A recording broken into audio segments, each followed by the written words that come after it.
vamos a dar inicio a esta conferencia. Magistral nos acompaña el doctor Alberto Montoya Martín del Campo. El doctor Montoya tiene ya varios años colaborando, contribuyendo a las causas nobles campesinas y siempre ha estado dispuesto a colaborar y apoyar a las organizaciones campesinas desde el remoto acuerdo nacional, bueno, no tan remoto, 2003, el Acuerdo Nacional para el Campo. El doctor Montoya tuvo una muy importante participación en todo el desarrollo y la conclusión final de este acuerdo, igual que lo hace todos los años cuando tenemos algunos planteamientos de cambios en los programas, en el presupuesto, planteamientos sobre la orientación que debe seguir el campo, la defensa mismo del ejido. En fin, el doctor Montoya es un genuino representante de nuestras luchas y un académico siempre comprometido con la transformación. No solo es el saber, sino saber para cambiar y transformar. Y ese es uno de los grandes atributos que tiene el doctor Montoya. Con ustedes dejo la voz del doctor. Muchas gracias. Gracias por la invitación y pues en efecto es evidente que nos corresponde por muchas razones el tener una intervención ante la situación del país que promueva un desarrollo integral y verdadero para los mexicanos. Tenemos 30 años en que el proyecto histórico ha sido subordinado a hegemonías extranjeras e intereses corporativos. No solo la alimentación, todo. Y ese proyecto está vigente. Y ese proyecto es el que determina, son los poderes que determinan quiénes gobiernan a nuestra sociedad. Entonces nos corresponde a nosotros asumir la responsabilidad de hacer planteamientos y promover que se cambie la realidad en función del interés de los mexicanos. Entonces, estas son algunas reflexiones en muchos aspectos particulares. Seguramente ustedes ya han avanzado en esta materia. En términos de calendario estamos a 10 días, 15 días de que se apruebe. De manera que pues hay que ver qué es lo que se puede hacer en este tiempo, de manera que podamos en la medida de lo posible incidir, pero sobre todo dar un sentido a nuestros esfuerzos, porque sí se necesita un cambio de fondo. La idea es tener un diagnóstico histórico, mostrar que eso es insostenible, irracional, injusto, que la soberanía agroalimentaria y nutricional es un imperativo, qué concepción debemos de tener del programa especial concurrente y algunas propuestas estratégicas. Sería el sentido de mi reflexión. Bueno, el Tratado de Libre Comercio de América del Norte es una estrategia de dominación económica y geopolítica. para el control de la alimentación de la biodiversidad de los mexicanos, en esta dimensión, pero para el control de la energía, para el control del sistema financiero, para el control del sistema comercial, para el control de la industria, el control de la biodiversidad y el control de todos los mexicanos. Eso es el Telecan. Telecan no es una estrategia de desarrollo, es una estrategia de control económico, geopolítico, cultural y militar. Esta estrategia de dimensión es multidimensional, no es solo económica, también es ideológica, y con esta disqueguerra del Pentágono que libró en México por la colaboración criminal de Calderón, que debería ser juzgado, y de hecho está denunciado en la Corte Penal Internacional, debe ser juzgado como criminal. Más de 5,000 niños asesinados. Eso es un crimen. Y él es responsable directo porque él ordenó a las Fuerzas Armadas a conducir actividades para las cuales no están facultadas las Fuerzas Armadas. Las Fuerzas Armadas no están facultadas por la Constitución para hacer investigación de delitos y hacer labores de persecución de delitos. Eso es anticonstitucional. Y lo que instaló Calderón fue la instalación de un Estado policíaco y militar. Y eso es parte de este proceso, de esta dominación multidimensional. ¿Por qué? Porque todo esto tiene el objetivo para el Pentágono del control de nuestras Fuerzas Armadas, policías, instituciones de procuración de justicia,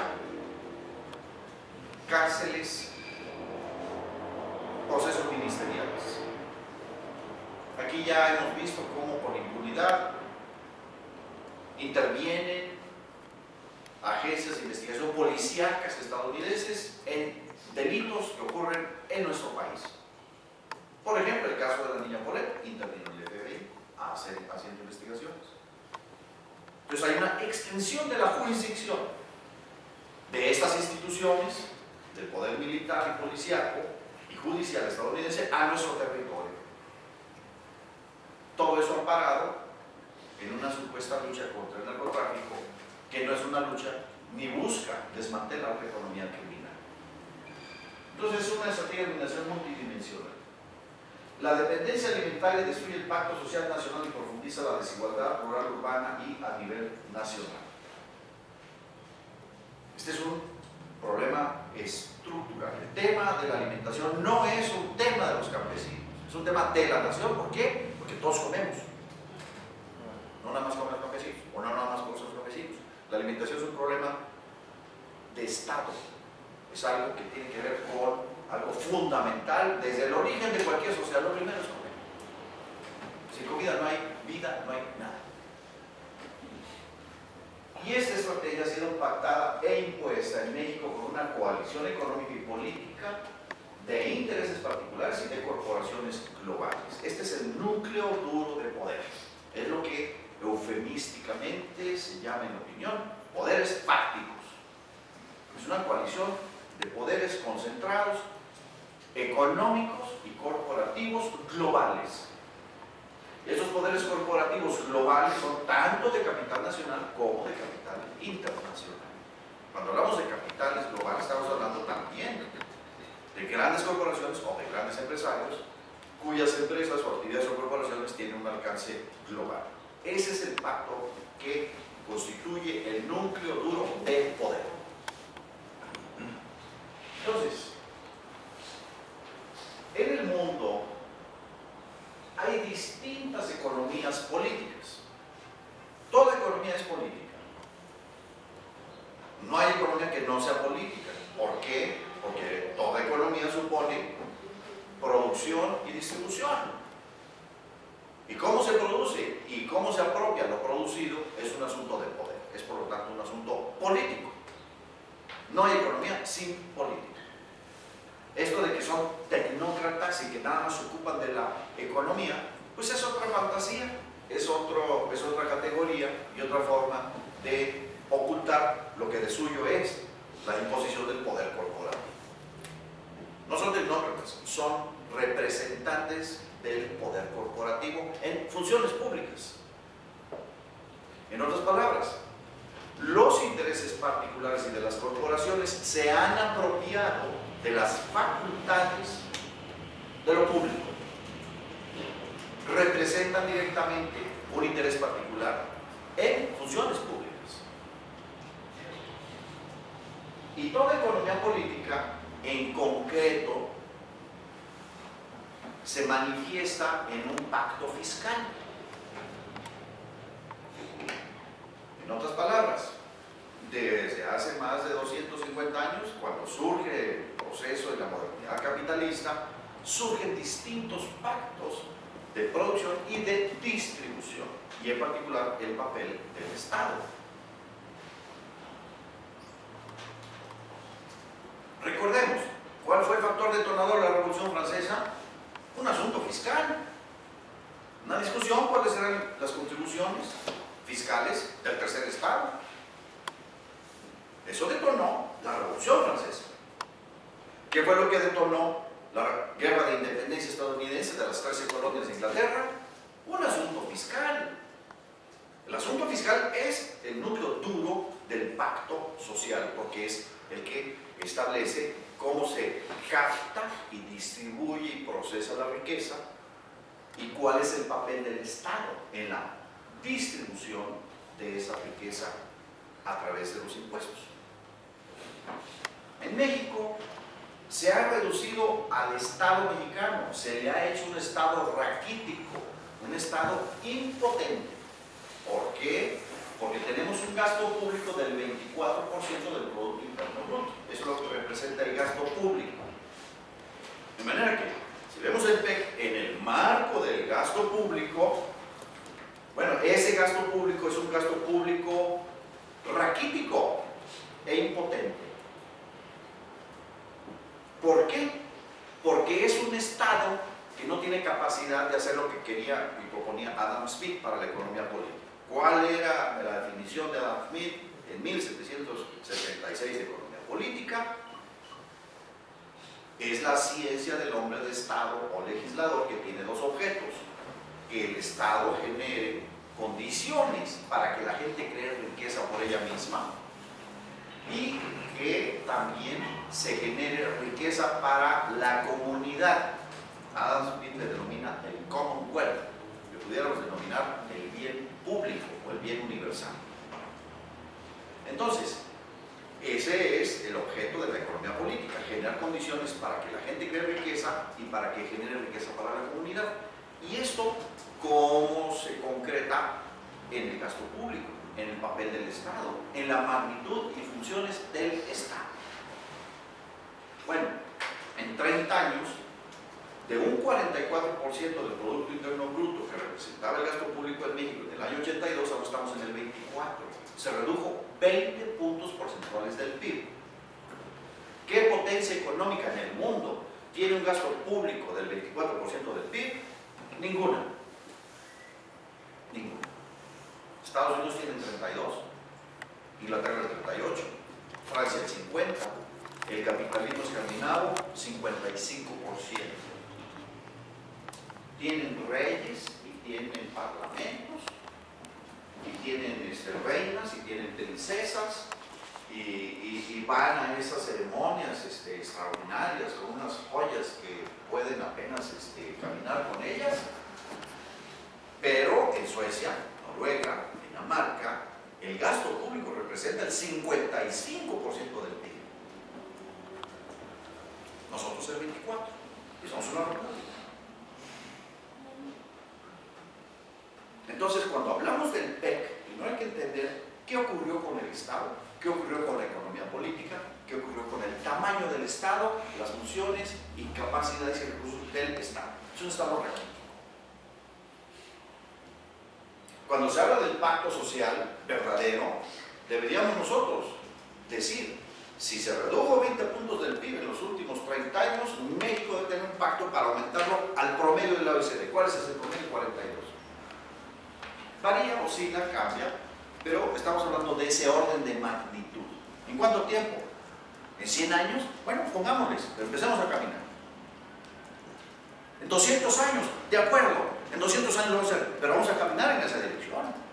Lo que no es aceptable es que tengamos un Estado cada vez más impotente.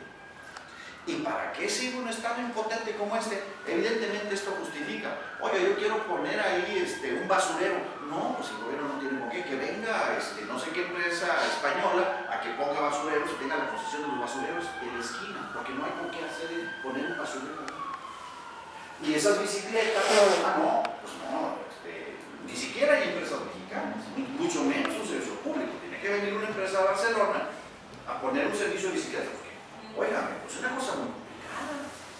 Imagínense ustedes, hacer un servicio, poner bicicletas, hacer unas estaciones, unos carritos eléctricos que los llevan en las playas y los distribuyan. No. Eso es una cosa de primer mundo. Somos incompetentes, incapaces y no tenemos con qué. Y lo mismo eso que los recursos que están en yacimientos de las aguas profundas. Tampoco tenemos. Entonces esto justifica ese Estado impotente, además deliberadamente y con una verdadera, digamos, un verdadero desplome de la calidad de la administración pública que se ha visto en los últimos 12 años, con servidores públicos ignorantes y sin convicción.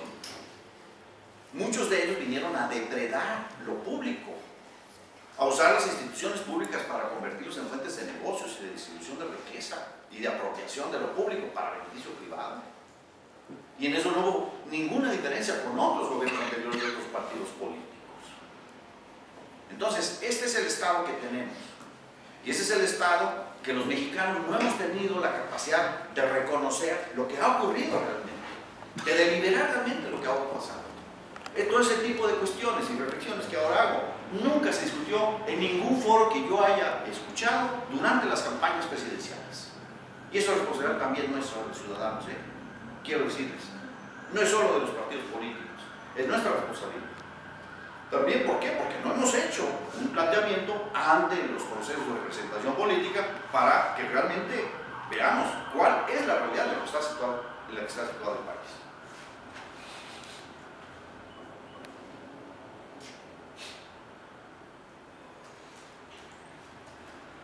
Llegamos a tener el año 93 19% del PIB. Para que veamos a qué nivel se desplomó el gasto público. Ni siquiera Haití tiene un gasto público del 19% como nosotros llegamos a tener el año 93. Ahorita andamos en el nivel del 24-25% del PIB. Esta dependencia agroalimentaria y nutricional tiene un objetivo muy concreto: convertir a México en una nación importadora de sus alimentos. Es así de simple, la política de Estados Unidos es así de simple. Ustedes van a consumir lo que yo les voy a dar de comer. Su comida se la voy a producir yo y ustedes me la van a comprar. Esa es la esencia de la política estadounidense. ¿Por qué? Porque por un lado tienen el Tratado de Libre Comercio, donde quitan las barreras arancelarias, porque es el libre comercio. Pero al mismo tiempo tienen un Farm Bill, y ese Farm Bill conlleva subsidios. Entonces, tú vas a tener libre comercio conmigo, pero yo voy a subsidiar mi producción.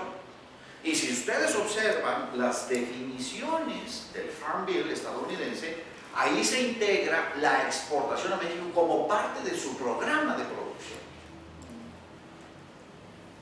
Entonces aquí no podemos tampoco nosotros seguir soslayando estos hechos.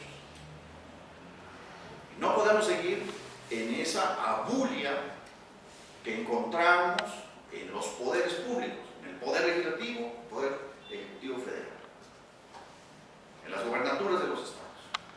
Esa es la realidad.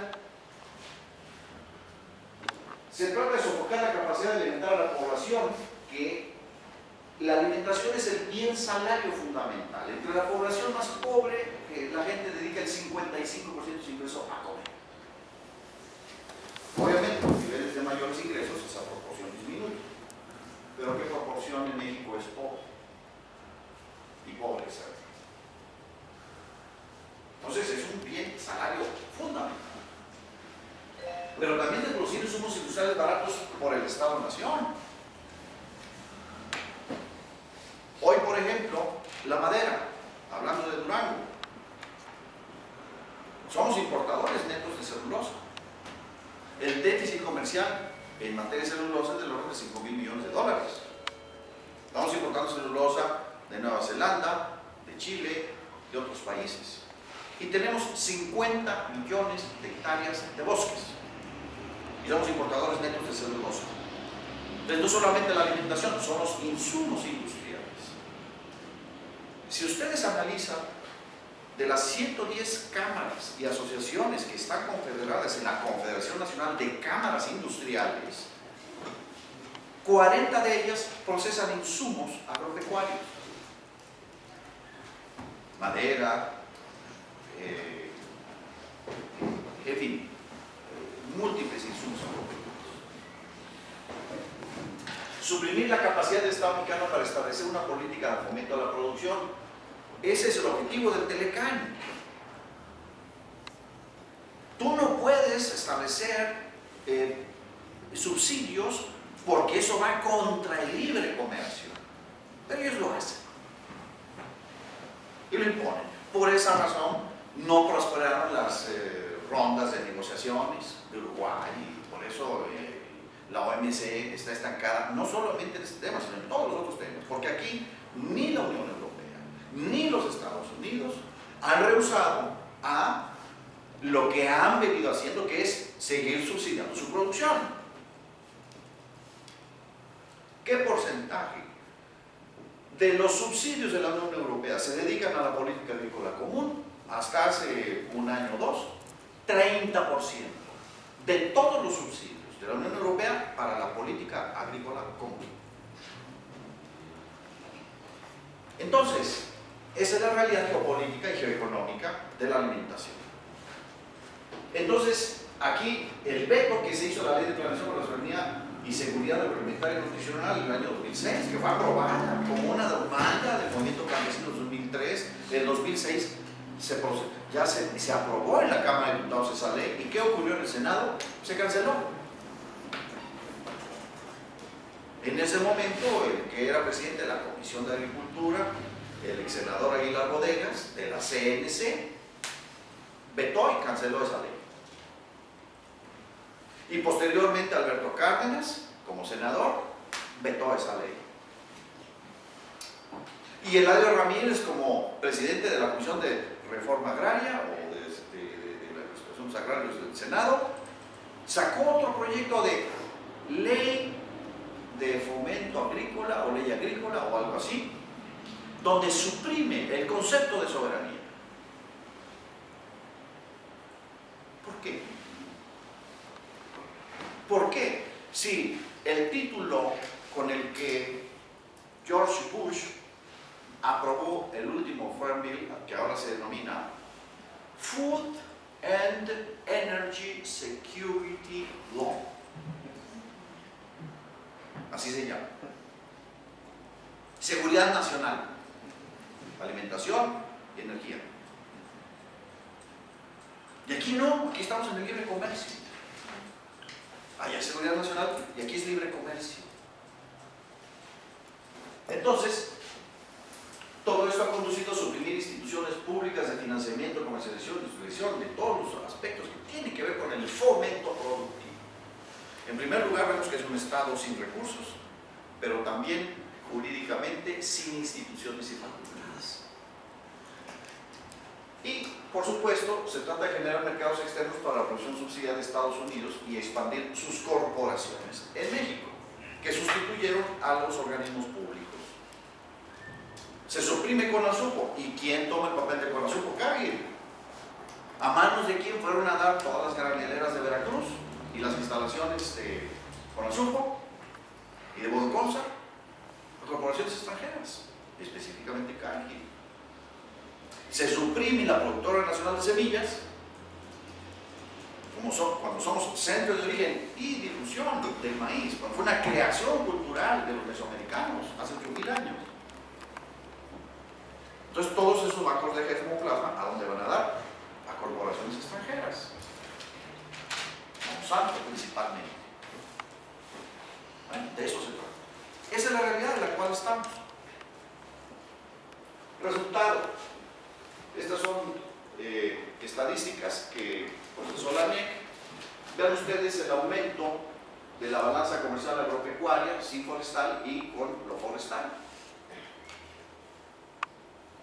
Año 94, inicio del Telecán, al 2011.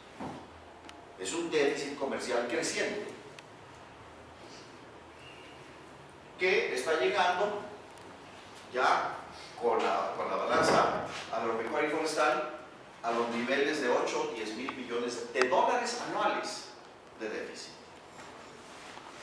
¿Sí?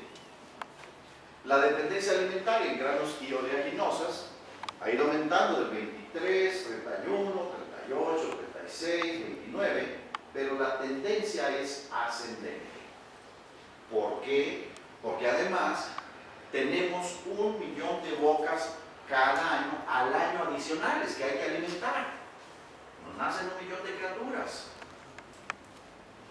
Entonces esas criaturas pues hay que alimentarlas, hay que darles leche, hay que darles cereales, hay que darles proteínas. Entonces la demanda de alimentos es creciente y nuestra producción no solamente no puede mantener la suficiencia alimentaria de la población actual, sino que es más incapaz incluso de poder dar de comer a 1 millón de bocas adicionales cada año. Entonces va aumentando la dependencia alimentaria. ¿Sí? Esto es simplemente una ilustración de cómo de las unidades de producción rural pues prácticamente no tienen crédito. De acuerdo al censo agropecuario del 2008, 3% de los productores tienen acceso a crédito. Pero eso sí, tenemos un tratado de libre comercio que es intocable. Cuando en Estados Unidos el 100% de los productores y corporaciones tienen acceso a crédito. Aquí el 3% tiene acceso a crédito, pero tenemos libre comercio. Esta es una comparación internacional del Producto Bruto Agropecuario de Brasil y México. Vemos cómo incluso dentro del contexto mundial se ha contraído nuestra capacidad de producción. La producción per cápita de granos y oleaginosas pues es una producción per cápita que son kilogramos per cápita que va pues en una tendencia declinante. El precio del maíz y la tortilla vemos también cómo ha ido teniendo una tendencia a la alza la última década. Sin embargo, la línea azul, que es el precio al productor, vemos que siempre va por debajo del precio de mercado, tanto de la tortilla como del maíz.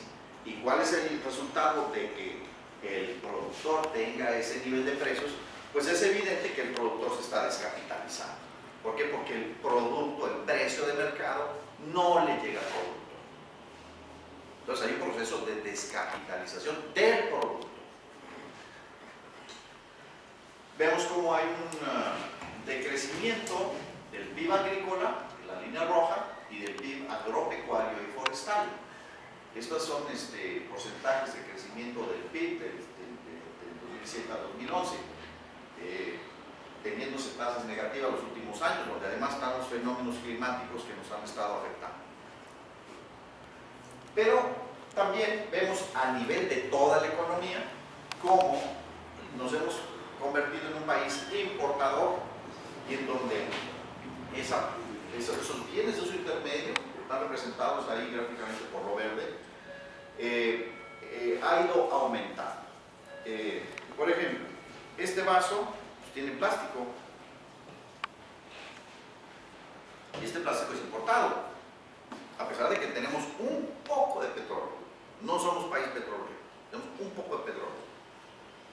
Tenemos nada más 14.000 millones de barriles de reservas probadas, que son suficientes para producir 10 años. Y de ahí se sostiene el 33% del gasto público federal. No invertimos en refinación ni en petroquímica Entonces importamos el plástico, importamos bienes de alta tecnología. En alta tecnología el déficit anual comercial son 40.000 millones de dólares de déficit comercial anual, al año. 40.000 millones de dólares. Computadoras, teléfonos, etc. Somos una potencia importadora, no somos una potencia exportadora. Y ya estamos importando bienes de consumo, lo rojo. Estamos importando más bienes de consumo que bienes de capital. Esta es una economía enferma, importadora, que no produce ni genera valor agregado. Bien, este diagnóstico que hemos presentado es insostenible, es irracional, es injusto. Esta dependencia alimentaria produce pobreza extrema de manera directa. Si estamos importando 42% de la comida y el precio internacional sube, es evidente que el precio de los alimentos tiene que subir. Y si sube el precio de los alimentos y no sube el salario, es pobreza extrema. Eso explica por qué 6 millones de gentes se sumaron a la pobreza extrema en los últimos 4 años. Pasaron de 14 a 20 millones la pobreza extrema, gentes que no pueden hacer 3 comidas al día. Entonces es causa directa de pobreza extrema. Importa inflación. ¿Por qué importa la inflación? Pues porque obviamente esos precios internacionales de los alimentos impactan el índice de precios general de la economía. Y hasta ahorita el Banco de México y la Secretaría de Hacienda están diciendo, cuidado, porque estamos importando mucha comida y está subiendo mucho de precio. Hasta ahorita les está importando. ¿Por qué? Porque ya está impactando incluso el nivel de la inflación de toda la economía del país. Y rompe el Pacto Social Nacional. ¿Por qué rompe el Pacto Social Nacional? Pues evidentemente porque agudiza la pobreza extrema, la desigualdad, y no permite ni siquiera el aumento salarial. ¿Cuánto aumentó el salario mínimo? Que se acaba de aprobar a final de noviembre. ¿Cuánto es el nuevo salario mínimo? 62 pesos. ¿Cuántos kilogramos de tortilla se pueden comprar con 62 pesos? Dependiendo de donde uno viva, pero 5, 4, 6, no sé. 4.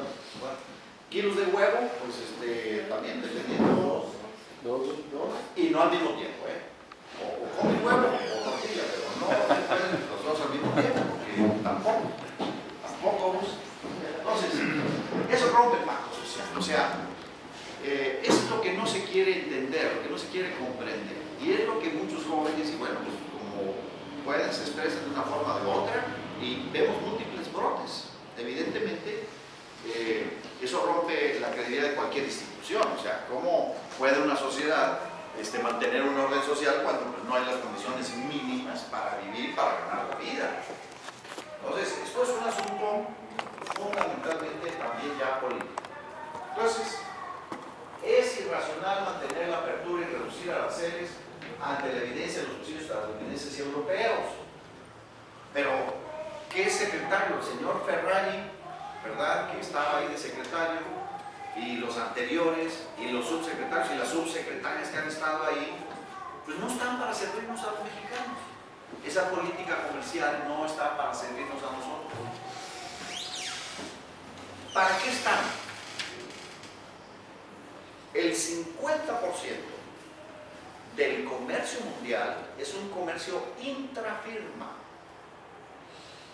Es decir, Siemens Alemania le vende a Siemens Brasil, y Siemens Brasil le vende a Siemens Japón, y Siemens Japón le vende a Siemens México. 50% del comercio mundial es intrafirma. Entonces, ¿para qué sirve toda esta política de libre comercio? Para reducir los costos de transacción de las corporaciones globales. No es una política de desarrollo. Y en el caso de la producción agroalimentaria, bueno, más evidente que los subsidios que han impuesto Estados Unidos y la Unión Europea a sus productores. ¿Cómo se puede hablar eso de libre comercio? Eso no es libre comercio. Es irracional que nosotros mantengamos y le demos una prelación a eso sobre el desarrollo nacional. Y es injusto lanzar a millones de productores nacionales de la producción, importar alimentos y dejar 7 millones de hectáreas de tierras ociosas. ¿Qué país hace esa tontería? México. ¿Verdad? No le das rentabilidad al productor, lo lanzas con violencia económica de su tierra. Y luego ese mismo productor va a otro país, produce alimentos y luego importas esos alimentos y dejas 7 millones de hectáreas sin cultivar en México. Bueno, es un país de hongos, por decir algo. Es suavecito. ¿Qué país hace eso? Nosotros hemos hecho eso. Y ya estuvo bueno. Pero también es importante que hagamos este tipo de planteamientos en más alto nivel político. Y decir, ya estuvo bueno, esto es insostenible, es irracional, pero es insostenible. Está rompiendo el pacto social. No podemos permitir que esto siga sucediendo. ¿Por qué? Porque tenemos, esta es la fuente de estudios de Coneval, esta pobretología ya la conocemos, la constatación es clarísima y contundente, la pobreza sigue en aumento. Sigue. Esta es otra forma en que estima el Coneval la pobreza oficial y la vulnerabilidad en zonas rurales, en donde tenemos evidentemente un número muy importante de pobres, vulnerables con carencia social y vulnerables de ingresos y pobres extremos, principalmente en las zonas rurales. Claramente, las zonas rurales tienen un rezago educativo, de salud, de seguridad social, de calidad de espacios de vivienda, de servicios básicos de vivienda, de acceso a la alimentación, zonas rurales y urbanas. O sea, el país está mal, pero las zonas rurales están peor. Y eso es algo que se tiene que reflejar en el PEC. O sea, no podemos nosotros simplemente decir, vamos a ver qué toca, a ver qué... No. Aquí tenemos un problema, tenemos que conocer cuál es el universo de ese problema. Para eso justamente se necesita una ley y un mandato al Poder Ejecutivo Federal. Y por esa razón han suprimido esa posibilidad de esa ley y de ese mandato. Tenemos la evolución de la pobreza por ingresos en el sector rural.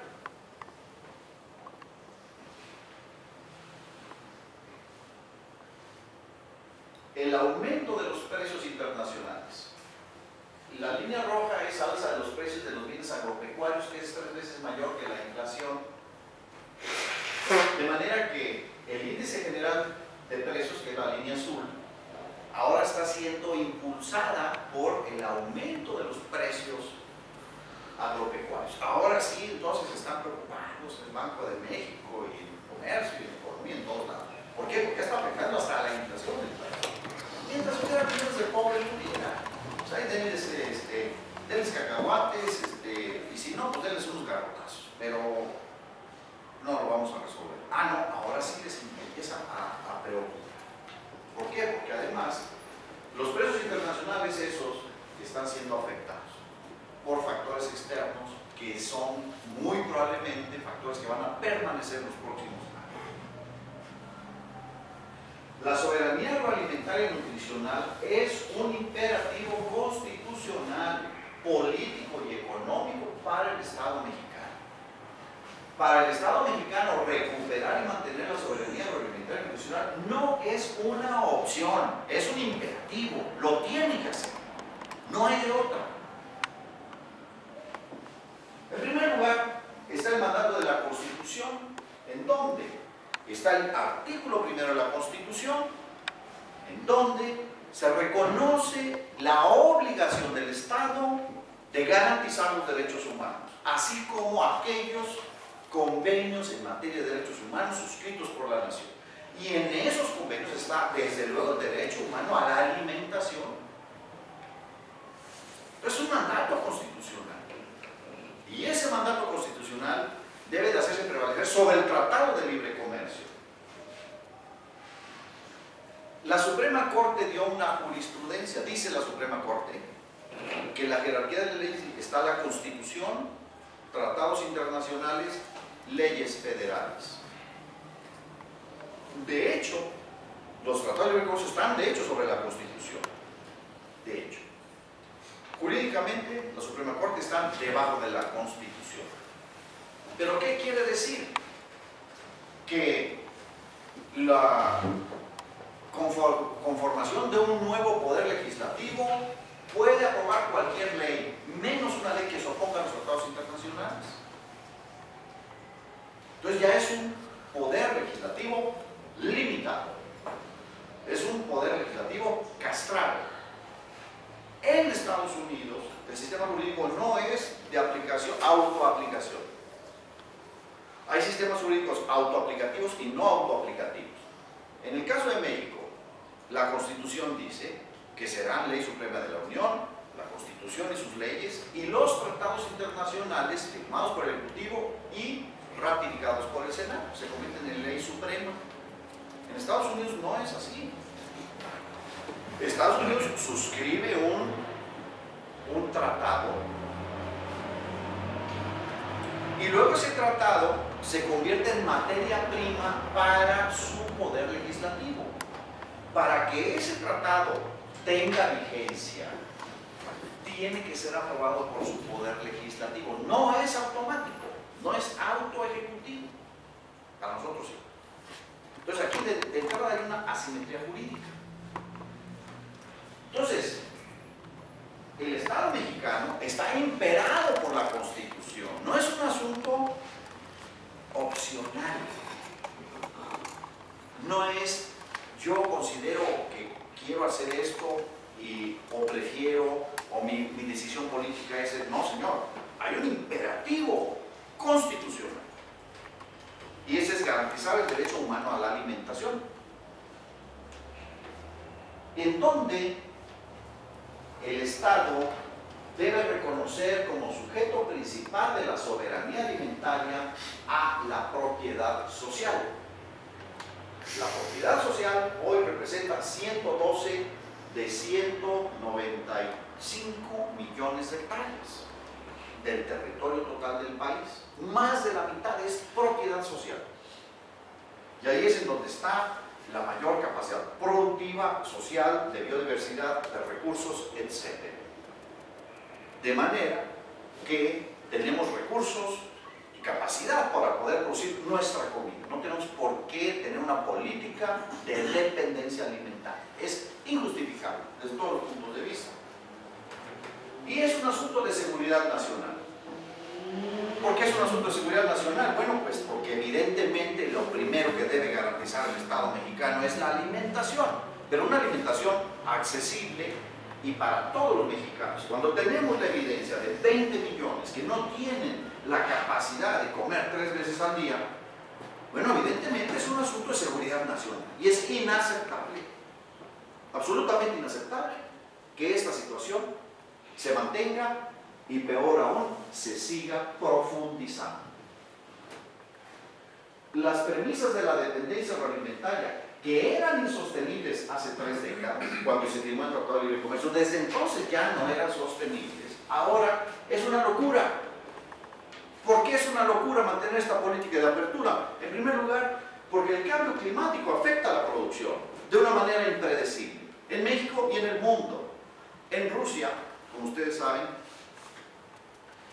para producir el trigo se siembra durante un cierto momento del año, y la primera parte de desarrollo requiere de muy bajas temperaturas.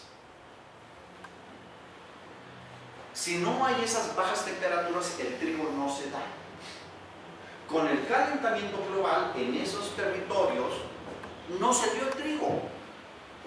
Y se redujo a tal grado la producción de trigo en 2008 que fue una decisión del gobierno ruso prohibir la exportación de trigo ese año.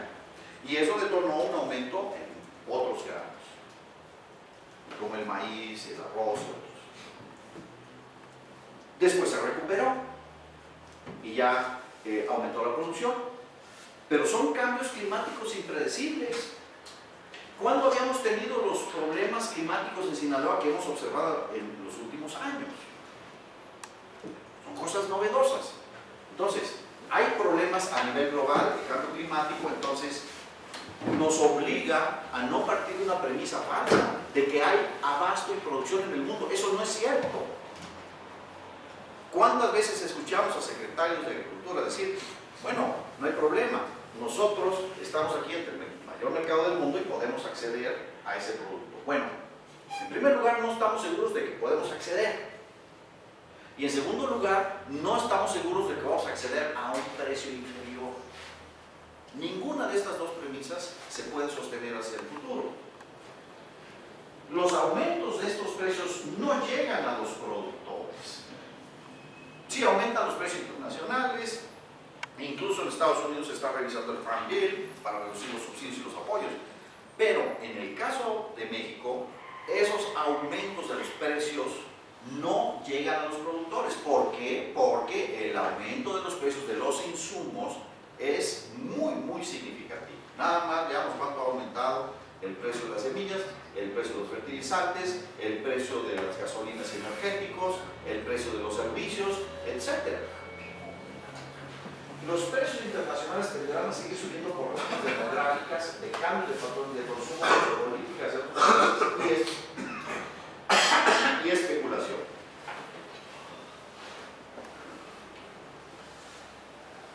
¿Por qué van a seguir subiendo los precios internacionales? Primero, pues porque la población mundial sigue aumentando y nosotros en lo particular 1 millón de bocas. No es el caso de España, por ejemplo. La tasa demográfica en España es negativa. Ahí no solamente no crece, sino que decrece. Pero nosotros no. Nosotros sí seguimos teniendo muchas criaturas, es 1 millón de criaturas al año. Cambios de patrones de consumo, sobre todo en China y en otros países donde el cambio en el patrón de consumo hacia proteínas ha modificado los patrones de producción de alimentos en el mundo. Políticas en otros países. Ahorita se están dando ajustes. Se están dando ajustes en la Unión Europea, se están dando ajustes en Estados Unidos, que están, pero básicamente parten de una premisa. Todos esos cambios que ellos hacen tienen un criterio muy preciso. ¿Cuál es ese criterio? Yo voy a hacer rentable a mis productores. ¿Qué pasa con el resto del mundo? Pues ese es su problema, no es mi problema. Yo garantizo rentabilidad a mis productores. Eso es lo que hace Estados Unidos, eso es lo que hace la Unión Europea. Es lo que hace todo. Por ejemplo, en el caso del arroz. ¿Qué eso vale tan subsidios? Obviamente Japón es una situación muy distinta. Japón importa más de 60.000 millones de dólares de comida. ¿Por qué? Pues porque el 85% del territorio de Japón tiene más de 15 grados de pendiente. No tienen planicies, tienen muy pocos valles, un terreno muy montañoso, no tienen capacidad para producir los alimentos y proteínas que demanda su población. Pues tienen que importarlo. Nosotros no, es nuestro caso. La política macro sigue descansando en la reducción del poder adquisitivo del salario. ¿Qué acaba de suceder con la ley y las reformas a la ley laboral? ¿Para qué se hace el outsourcing? Miren ustedes, viendo la historia del esclavismo, el sistema esclavista tiene milenios. Digamos que del siglo del 1500 a 1800 había diversas formas de esclavitud. Una de esas formas de esclavitud era comprar esclavos para alquiler. Eso se hacía hace 400 años, hace 300 años, hace 200 años. Había individuos que decían, bueno, yo compro tantos esclavos para alquilarlos. Ese es el outsourcing. De manera que son formas de utilizar el trabajo humano que no crean ustedes que son novedosas, más bien es una cuestión regresiva. Es vamos a decirle, es una esclavitud posmoderna. ¿No? Son formas de esclavitud posmoderna. ¿Y para qué sirve eso? Reducir el costo laboral, reducir el salario, reducir las prestaciones. Ese es el único objetivo. Entonces, con esa política con aumento de los precios de la comida, bueno, evidentemente esa es una bomba de tiempo, es una cosa explosiva, es insostenible, es irracional. Ahí están los empleos formales.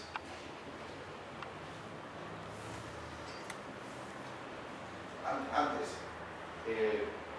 promedio anual, 200,000 empleos formales, cuando necesitamos 1,000,000. Si tenemos ese nivel, esa estructura de empleo, ¿qué tipo de ingreso disponible tienen estos ciudadanos? Pues muy poquito. ¿Sí? De esos que tienen empleo, 4 millones no reciben ingresos, 6 millones hasta un salario mínimo, 10 millones entre 1 y 2, otros 10 entre 2 y 3.